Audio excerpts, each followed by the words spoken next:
नमस्कार, मैं हूं मानव और आप सुन रहे हैं मानव। जी हाँ, पंचतंत्र की कहानी में आप सभी का एक बार फिर स्वागत है। कीले उखाड़ने वाला बंदर की कहानी आप सुनेंगे और आपको बता देते हैं कि पंचतंत्र क्यों सुनना चाहिए। जी हाँ, पंचतंत्र इसीलिए सुनना चाहिए ताकि जीवन में निर्णय लेने की जो शक्ति है उसमें डेवलपमेंट हो सके। आइए कील उखाड़ने वाले बंदर में हम प्रवेश कर चुके हैं और इसमें मिनी स्टोरी सुनाते हैं। तो किसी वैश्य ने नगर की सीमा के पास देव मंदिर बनवाना आरंभ किया। उसमें कार्य करने वाले मजदूर तथा कारीगर दोपहर में भोजन करने के लिए नगर में चले जाया करते थे। एक दिन अकस्मात बंदरों का एक झुंड इधर उधर घूमता हुआ उस वन में आ पहुंचा। उन कारीगरों में से किसी ने एक आधे चीरे हुए अर्जुन वृक्ष के एक लट्ठे में बीचों बीच एक कील गाड़कर छोड़ दिए थे। वानरों ने वहां पहुंचकर वृक्षों, मकानों, लकड़ियों एवं लट्ठों पर चढ़कर स्वेच्छा रूप से खेलना आरंभ कर दिया। उन वानरों में एक वानर कौतूहलवश उस आधे चीरे लट्ठे जिसको सहतीर पर आ बैठा और उसमें गड़ी हुई कील को उखाड़ने लगा। कील के निकालते ही लट्ठे की मध्य में लटका हुआ उसका अंडकोश दब गया। कष्ट के कारण बानर चिल्लाने लगा। अंडकोश निकला नहीं और बानर चीखते चिल्लाते हुए वहीं तड़प तड़प कर मर गया। यही कहानी सुनकर कटक ने आगे कहा, इसीलिए मैं कहता हूँ कि बिना उद्देश्य के सिर्फ कौतूहल बस में हमें कोई काम नहीं करना चाहिए। राजा के भोजन से अपशिष्ट भोजन जब हमें खाने भर को मिल ही जाता है तो व्यर्थ के प्रपंच में पड़ने की आवश्यकता ही क्या है। कटक की बात सुनकर दमकल ने कहा, जान पड़ता है तुम सिर्फ भोजन के लिए ही जीते हो मित्र। कटक की बात सुनकर दमकल ने कहा, जान पड़ता है तुम सिर्फ भोजन के लिए ही जीते हो मित्र। यह बात ठीक नहीं है, क्योंकि बुद्धिमानी व्यक्ति मित्रों के उपकारता और शत्रुता के अपकारता राजा का आश्रय ग्रहण करते हैं। अपना पेट तो हर कोई भर लेता है, परंतु जीने का अर्थ पेट भरना मात्र ही नहीं है। बिना किसी गुण एवं प्रशंसा के कौवा भी बहुत दिन जीता है और अपना पेट भी भरता है, तो क्या उसके जीवन को जीवन कहा जा सकता है? जिस व्यक्ति ने अपने द्वारा या दूसरों के स्वजनों द्वारा उपकार नहीं किया, दोनों के प्रति दया भाव नहीं दिखाया और सेवकों के प्रति सहानुभूति का प्रदर्शन नहीं किया, तो उस व्यक्ति के जीने का विश्व को क्या लाभ हुआ? कौवे की तरह केवल पेट भरने के लिए जीवित रहना व्यर्थ है। दमकल की बात सुनकर कटक ने कहा, जब हमारे राजा ने हमें पदच्युत कर दिया है तो हमें राजा के विषय में जानने की चेष्टा करने से क्या लाभ है?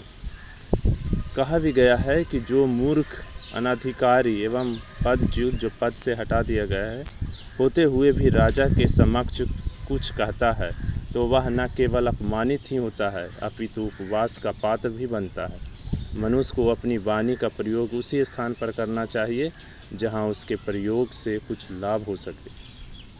कटक के उक्त वाक्यों को सुनकर दमकल ने कहा, नहीं भाई नहीं, यह मत कहो, क्योंकि राजा की सेवा में तत्पर रहने वाला अप्रधान व्यक्ति भी प्रधान बन जाता है और राजा की सेवा से विमुक्त होने पर प्रधान भी अप्रधान हो जाता है। जो सेवक राजा के कुपीत तथा प्रशंसा रहने के मूल तत्वों को जानकर उनके अनुसार ही आचरण करता है, वह बाद में अवसर जाने पर असंतुष्ट राजा को वशीभूत कर भी देता है। विद्वान, महत्वाकांक्षी, शिल्पाई, कलाओं में निपुण, वीर और कुशल व्यक्तियों के लिए राजा को छोड़कर कोई अन्य आश्रय स्थान नहीं होता। राजा के अतिरिक्त दूसरा कोई भी व्यक्ति उसका उचित सम्मान नहीं दे सकता। दमकल की बात पर खिंचकर कटक ने पूछा, आखिर तुम कहना क्या चाहते हो मित्र? हमारा स्वामी पिंगला आज भयभीत है।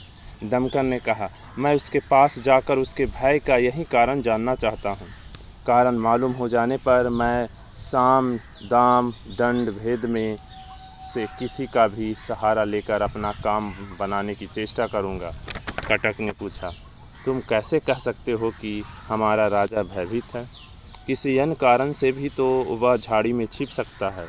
हो सकता है किसी शिकार पर घात लगाने के उद्देश्य से वह झाड़ियों में जा छिपा हो। यह जानता तो बहुत सरल है मित्र, यह जानना तो बहुत सरल है मित्र, दमकन बोला। व्यक्ति के मुख के भाव, उसकी आंखें, उसकी चाल ढाल बता देती है कि वह भयभीत है अथवा सहज।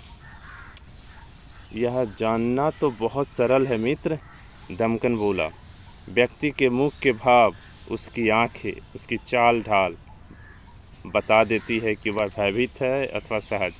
पिंगला की चेष्टाओं से मुझे पता चला है कि वह किसी से भयभीत है। मैं उसके पास जाकर उसके भय का कारण समझूंगा और अपनी बुद्धि द्वारा उसे निर्भय बनाकर अपने वश में करूंगा। इस प्रकार उसे अपने अनुकूल करके पुनः मंत्री पद प्राप्त करूंगा। कटक ने पूछा, आप वहां जाकर पहले क्या कहेंगे? जरा यह भी तो बताइए। दोस्तों सुनिए, इस विषय में पहले से वाक्यों का निर्धारण कठिन है, दमकन ने उत्तर दिया। वहाँ की परिस्थिति देखकर मेरी बुद्धि स्वयं ही कोई मार्ग बना लेगी। कटक कहने लगा, जिस प्रकार भीषण पाषाण, हिंसक सिंह, व्याघ्र और विषधर सर्पों आदि से घिरे रहने के कारण पर्वत दुरारोह होते हैं, उसी प्रकार शठों, धूर्तों और दुष्टों से घिरे रहने के कारण राजा भी आसानी से पसंद नहीं किया जा सकते। राजा भी कुटिल सर्पों की भांति ही होते हैं, जो केवल मंत्रों द्वारा ही साधे जा सकते हैं और उनके समान ही वे दो मुँहे होते हैं। इस प्रकार कटक ने अपनी बुद्धि के अनुसार अनेक उदाहरण देकर उसे समझाया तो दमकन कहने लगा, यह तो तुम ठीक ही कहते हो, किंतु जिस व्यक्ति का जैसा स्वभाव होता है उसको उसी प्रकार के आचरण से वशीभूत भी किया जा सकता है। बस हमें तो स्वामी को उसके मनोनुकूल आचरण से प्रभावित करना होगा। राजा तो राजा, अनुकूल आचरण करने से तो राक्षस भी वश में हो जाता है। दमकन की बात सुनकर कटक बोला, यदि तुम जानना ही चाहते हो तो जाओ, ईश्वर तुम्हारा कल्याण करेगा, लेकिन वहाँ बहुत सावधानी रखना, क्योंकि तुम्हारे भाग पर ही मेरा भाग भी निर्भर करता है। कटक से स्वीकृति मिलने पर दमकन उससे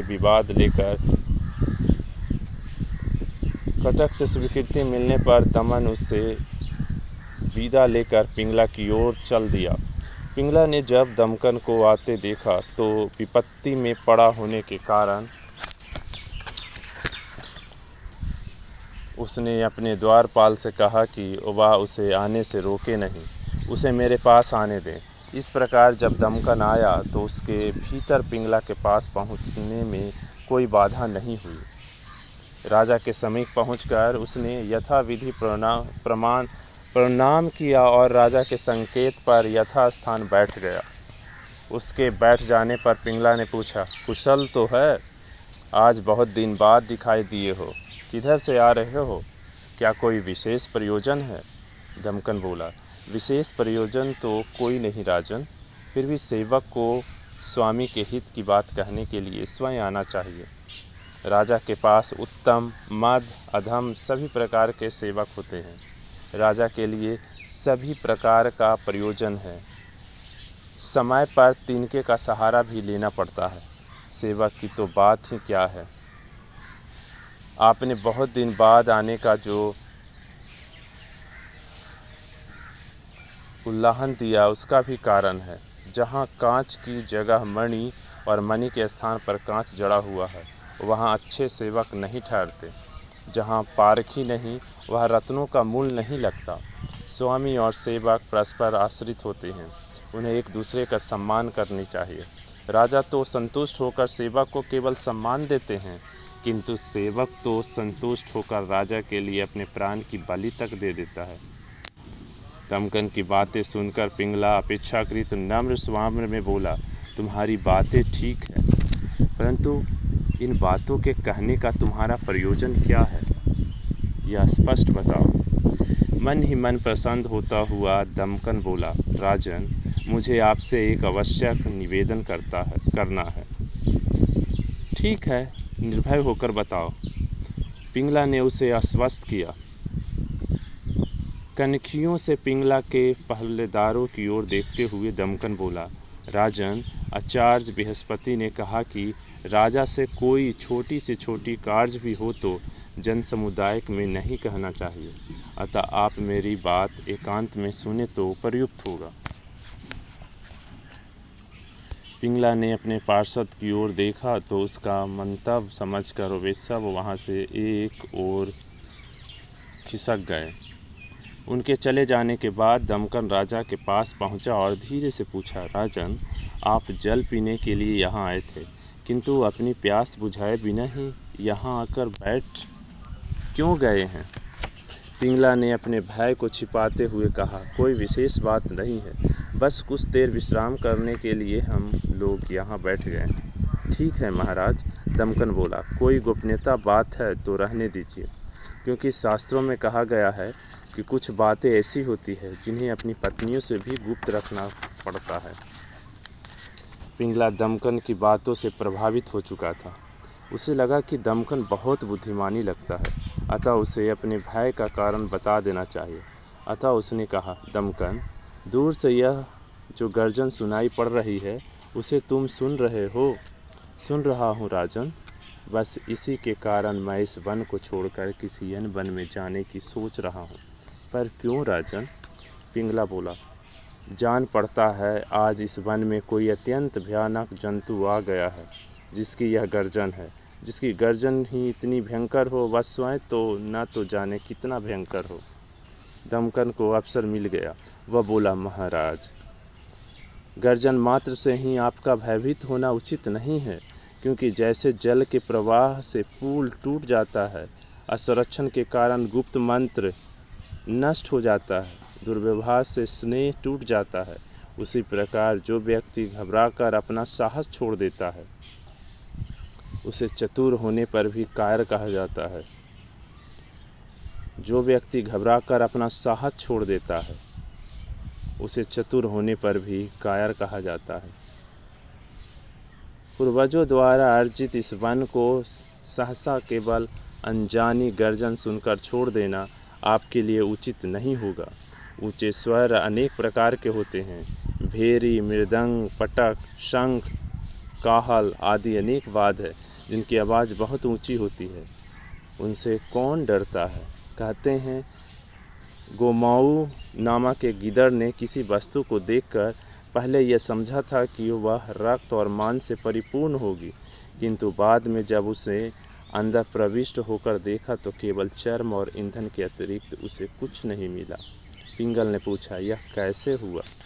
दमकन बोला, सुनिए, सुनाता हूँ। दोस्तों, इसे सुनने के लिए अगला ऑडियो सुनना होगा। तब तक दीजिए इजाज़त। नमस्कार, मैं हूँ मानव और आप सुन रहे थे मानव।